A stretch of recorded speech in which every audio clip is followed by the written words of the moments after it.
All right, what's going on? So we moved in here and we've got a sink, like most people do. And we've got this thing that doesn't work, but we have a refrigerator, we have ice makers, and we like clean water. So we got this PureDrop reverse osmosis water filter. Let me show you what came in the kit before we get it installed. So the nice thing about this kit is it's a pressurized system, meaning when you need water, this tank is going to be full.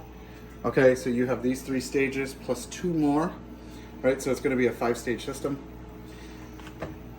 You can see here how it works.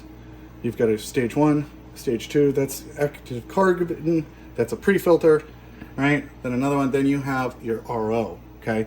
It's got its main manifold already pre-plumbed, and then it comes with the tanks with shrunk wrap filters, okay? And if you take a look at this here, it also comes with a additional supply of filters, so that after a year, or if you ever like bad water, a wrench for removing that, a wrench for removing the tanks. It's got your taps, your tank, and all your fittings to tap into your water supply. It even comes with extra gaskets, the hoses, the quick connect fittings, and the saddle valve for your drain line.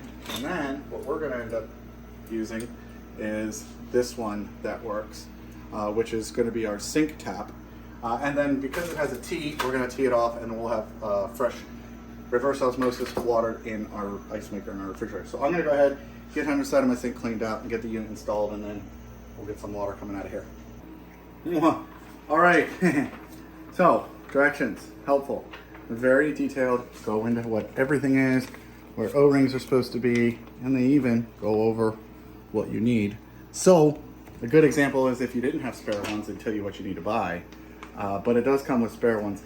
Very simple, very easy to set up if you just follow directions.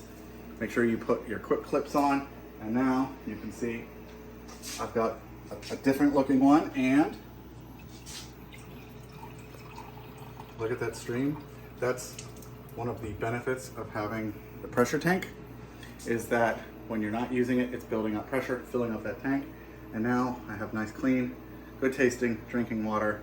And I'm gonna need it after laying under a sink there for a little bit. So you guys have a good one.